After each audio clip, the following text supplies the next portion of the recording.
जय जगन्नाथ। ଆପଣଙ୍କୁ ସମସ୍ତଙ୍କୁ ମୋର ଏ ଚ୍ୟାନେଲକୁ ମୁଁ ସ୍ୱାଗତ କରୁଛି। ମୁଁ ବାସ୍ତବିତ ଗୋବିନ୍ଦ ନାୟକ। ଆପଣଙ୍କ ପୂର୍ବ ଅଧ୍ୟାୟମାନଙ୍କରେ ଯେ ଶୟନ କକ୍ଷ ଆମେ କୋଉଠି ନିର୍ମାଣ କରିବା, କୋଉ ଦିଗରେ ନିର୍ମାଣ କଲେ ଭଲ ଏବଂ ଶୟନ କକ୍ଷ ଭିତରେ କ'ଣ କ'ଣ ରହିବା ଦରକାର ତା ଉପରେ ମୁଁ ସଂକ୍ଷିପ୍ତ ଟିପ୍ପଣୀ ଦେଇଥିଲି। ଏବେ ଆମେ ଜାଣିବା ଶୟନ କକ୍ଷରେ କୋଉ କୋଉ ଜିନିଷ ରଖିବା ନାହିଁ। ବନ୍ଧୁଗଣ, ଯଦି ମୋର ଚ୍ୟାନେଲଟି ଆପଣଙ୍କୁ ଭଲ ଲାଗିବ, ମୋର କଥାଟି ଆପଣଙ୍କୁ ଭଲ ଲାଗିବ, ମୁଁ ଆଶା ରଖୁଛି ଆପଣ ନିଶ୍ଚିତ ଭାବରେ ଲାଇକ୍, ସେୟାର, ସବସ୍କ୍ରାଇବ୍ କରିବେ ଏବଂ ଚ୍ୟାନେଲଟିକୁ ସମସ୍ତଙ୍କୁ ଶୁଣିବାକୁ ସୁଯୋଗ ଦେବେ। ଧନ୍ୟବାଦ। ଆସନ୍ତୁ ଶୁଣିବା। ବେଡରୁମ୍ରେ ଥିବା କବାଟରେ କୌଣସି ହୋଲ୍ ନ ରହିବା ଦରକାର। ଆପଣ ଜାଣନ୍ତି ବେଡରୁମ୍ର ଯେଉଁ କବାଟ ଲଗାଇବେ ତାକୁ ହୋଲ୍ ନ ରହିବା ଦରକାର। ଆଉ ଦ୍ୱିତୀୟ କଥା ହେଉଛି କବାଟଟି ଦୁଇ ଫାଳିଆ କବାଟ ଲଗାଇବେନି, ଏକ ଫାଳିଆ କବାଟ ଲଗାଇବେ। ତା ମାନେ କ୍ଲକ୍ ୱାଇଜ୍ ଯେମିତି ଘୁରିବ, କବାଟଟି କ୍ଲକ୍ ୱାଇଜ୍ ଘୂର୍ଣ୍ଣୟମାନ ହେବା ଦରକାର। ଆଉ ଗୋଟେ କଥା ମନେ ରଖିବେ, ସବୁବେଳେ ବେଡ୍ ତଳେ ବହୁତ ଲୋକଙ୍କର ଅଭ୍ୟାସ ଅଛି ଯେ ବେଡ୍ ତଳେ ସେମାନେ ବହୁତ ଅଳିଆ ମଳିଆ ଜିନିଷ ରଖନ୍ତି, କାଗଜପତ୍ର ରଖିଦିଅନ୍ତି, ପଇସା ରଖିଦିଅନ୍ତି। ଆଦୌ ସେ ଭୁଲ କରିବେନି।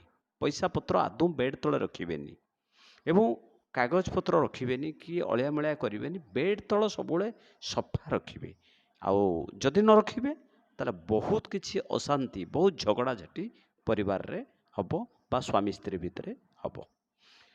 ଆଉ ଗୋଟେ କଥା ମନେ ରଖିବେ, ସବୁବେଳେ ଗୋଟିଏ ଦିଗରେ ସ୍ଥାୟୀ ଭାବରେ ଆପଣ ଶୋଇବେନି। ନିଶ୍ଚିତ ଭାବରେ ଯଦି ଶୋଇବେ ତାହେଲେ ମାନସିକ ବିକାର ସୃଷ୍ଟି ହେବ। ତେଣୁ ଉତ୍ତରକୁ ମୁଣ୍ଡ କରି ଶୋଇଲେ ମାନସିକ ଅସ୍ଥିରତା ଦେଖାଦେବ, ପଶ୍ଚିମକୁ ମୁଣ୍ଡ କରି ଶୋଇଲେ ଅସୁସ୍ଥତା ଅନୁଭବ କରିବେ। ତେଣୁ ଗୋଟେ ଦିଗକୁ ଆପଣମାନେ କେବେ ମୁଣ୍ଡ ରଖି ଶୋଇବେ ନାହିଁ। ଶୋଇବା ଘରେ ଯଦି ଦର୍ପଣ ଥାଏ, ଯଦି ଆପଣଙ୍କର ଦର୍ପଣ ଲାଗିଥାଏ ଶୋଇବା ଘରେ, ଏମିତି ଭାବରେ ଦର୍ପଣକୁ ଟାଙ୍ଗିବେ ଯେମିତି ଆପଣଙ୍କର ଶୋଇବା ବେଳର ପ୍ରତିଛବି ପ୍ରତିଫଳିତ ନ ହୁଏ। ସେ ପ୍ରତି ଟିକେ ଧ୍ୟାନ ଦେବେ, ନଚେତ୍ ବହୁତ କିଛି ପରିବାରରେ ଅଶାନ୍ତି ଦେଖାଦେବ। ଘରରେ ଯଦି ଶୋଇବା ଘରେ ଆପଣ ଆଲମିରା ରଖିଛନ୍ତି, କବାଟଟି ଦକ୍ଷିଣ ଦିଗକୁ ମେଲା ଥିଲେ ତା ଭୟ ଥାଏ। ତେଣୁ ସବୁବେଳେ ଆଲମାରୀ କବାଟ ଉତ୍ତର ଦିଗକୁ ମେଲା ରଖିବା ଦରକାର। କବାଟଟା ଯେମିତି ଉତ୍ତର ଦିଗକୁ ମେଲୁଥିବ।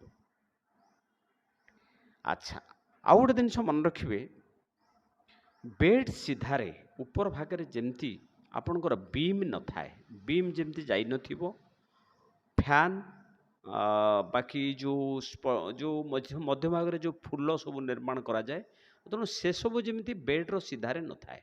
ବେଡ୍କୁ ଏଇଭଳି ଭାବରେ ପକାଇବେ ଏବଂ ଆଉ ଗୋଟେ କଥା ରକ୍ଷା କରିବେ, ଯେଉଁ ବେଡରୁମ୍ର ମଧ୍ୟଭାଗ ଯେଉଁଠି ବ୍ରହ୍ମସ୍ଥାନ, କାରଣ ଆପଣଙ୍କର ପ୍ଲଟ୍ର ମଧ୍ୟସ୍ଥାନ ଥାଏ। ପ୍ରତି ରୁମ୍ର ମଧ୍ୟ କୋଣ ବିଚାର କରାଯାଏ, ମଧ୍ୟଭାଗ ବିଚାର କରାଯାଏ।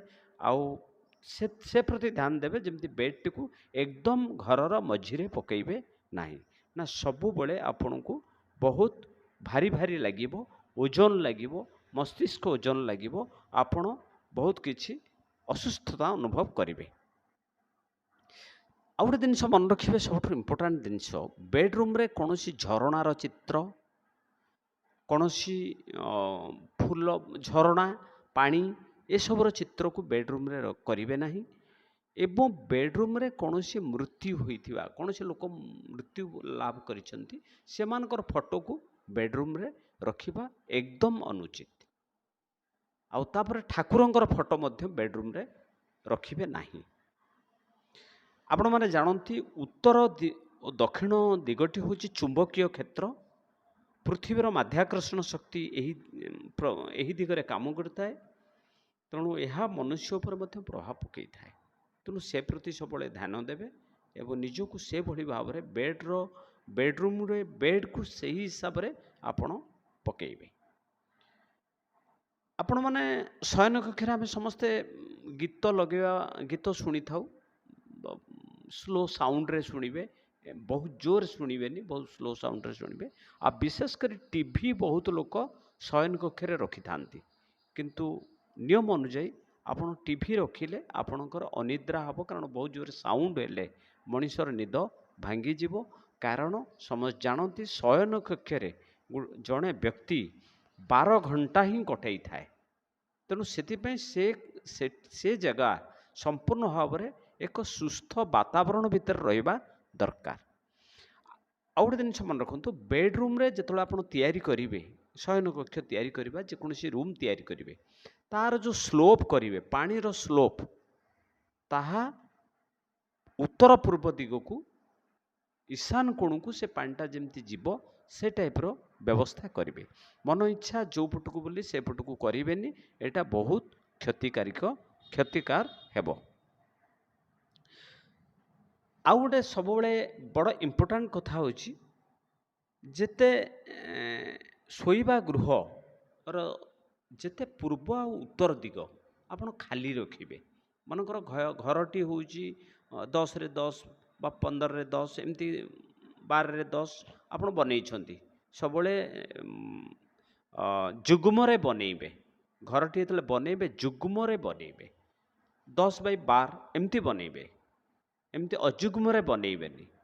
तेणु जदि जुग्मरे बनैछंती ताले मु पूर्वरु कहिली जे कौन प्रकार जो पानी माने जीव ताहा आपण उत्तर पूर्व दिग को देबे, एवं घर भितरे आपण घरटा को मध्य विचार करिवे गोटे क्षेत्र बोली, एवं उत्तर आ पूर्व दिग एइटी को सबु बेले खाली रखिबा को चेष्टा करिवे।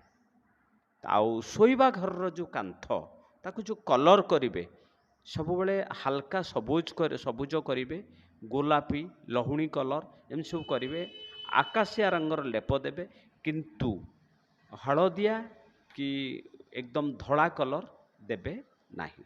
तेणु बंधुगण आज एतिक।